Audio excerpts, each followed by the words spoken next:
راضی برضائے رب، رب کی رضا پر راضی رہنا.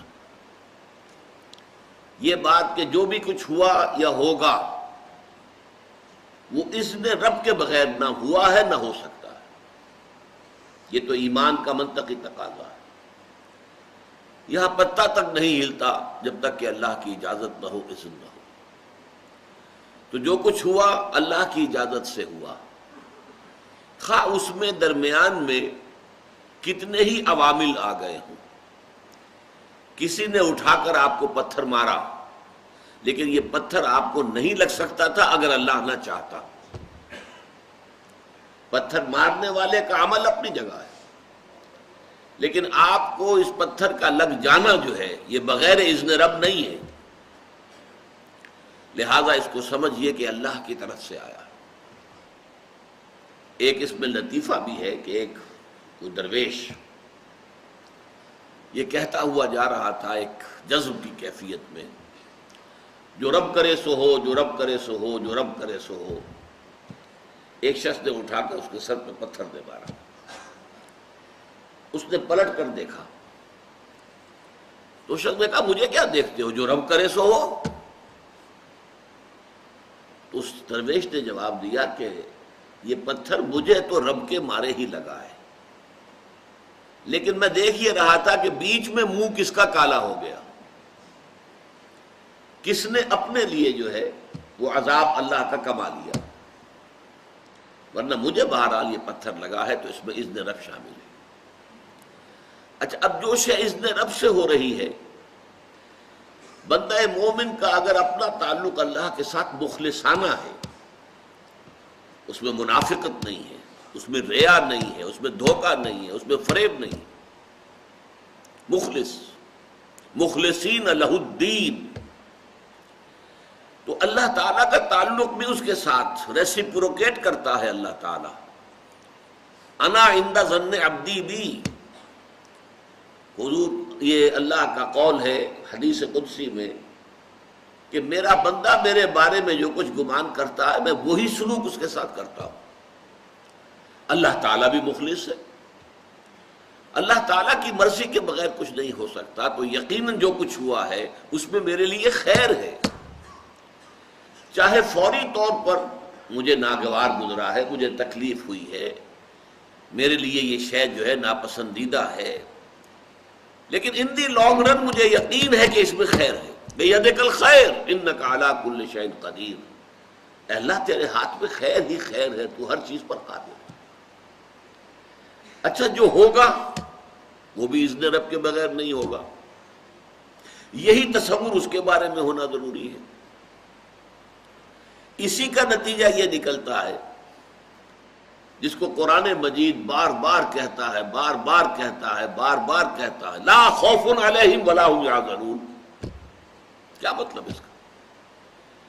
نہ ان پر کوئی خوف ہے نہ حزن سے دو چار ہوتے ہیں. عام طور پر یہ سمجھا جاتا ہے کہ یہ آخرت میں ہوگا. آخرت میں تو بتمام و کمال ہوگا، دنیا میں بھی ہوتا ہے. خوف کس بات کا بھائی؟ ہوگا وہی جو میرا رب چاہے گا. وہ میرا دوست ہے، میں اس کا ولی، وہ میرا ولی. الا ان اولیاء اللہ لا خوف علیہم ولا هم یحزنون. جو اللہ کے ولی ہوتے ہیں، اللہ کے دوست ہوتے ہیں، ان کے نہ کوئی خوف ہوتا ہے نہ حزن ہوتا ہے. خوف کس بات کا؟ ہوگا وہ جو اللہ چاہے گا، اور جو کچھ اللہ چاہے گا اس میں کوئی نہ کوئی خیر ہوگا، چاہے فوری طور پر مجھے نظر نہ آئے. قرآن کہتا ہے سورہ بقرہ میں عسیٰ ان تکرہوا شیئا وہو خیر لکم وعسیٰ ان تحبوا شیئا وہو شر لکم. عین ممکن ہے کہ تم کسی چیز کو ناپسند کرو درحالے کہ اسی میں تمہارے لیے خیر ہو، اور عین ممکن ہے کہ تم کسی چیز کو پسند کرو درحالے کہ اس میں تمہارے لیے شر ہو. اللہ یعلم وانتم لا تعلمون، اللہ جانتا ہے تم نہیں جانتے. تم افعال و اعمال و احوال و واقعات کے ظاہر کو دیکھتے ہو، اس سے متاثر ہو جاتے ہو. اس کے پردے میں کیا مشیت اذنی ہے، کیا ارادہ خداوندی ہے، اس کے پشت پر کیا چیز ہے جو اللہ تعالیٰ کو مطلوب ہے، یہ ہمیں نظر نہیں آتا. We are short sighted. ہماری نگاہ جو ہے بس کچھ دور تک جاتی ہے، اس سے آگے نہیں جاتی. لہذا افعال و اعمال و احوال و واقعات کے صرف ظاہر پر ہماری نگاہ ہے، باطن پر تو ہے ہی نہیں. لہذا ہم اس سے متاثر ہوتے ہیں. تو در حقیقت ایمان کا حاصل الا ان اولیاء اللہ لا خوف علیہم ولا هم یحزنون. اللہ کے دوستوں پر نہ کوئی حزن ہے نہ خوف ہے، کوئی سوال ہی پیدا نہیں ہوتا. اسی طریقے سے قرآن مجید جو ہے بلند ترین مقام جو انسان کا ہو سکتا ہے، اس کی تعبیر کے لیے الفاظ استعمال کرتا ہے رضی اللہ عنہم ورضوا عنہ. اللہ ان سے راضی ہو گیا، وہ اللہ سے راضی ہو گئے. یہ باہمی رضامندی ہے، دو طرفہ. دو طرفہ اللہ کے ساتھ تعلق ہوتا ہے، دو طرفہ تعلق ہوتا ہے. تم اللہ سے محبت کرو گے، اللہ تم سے محبت کرے.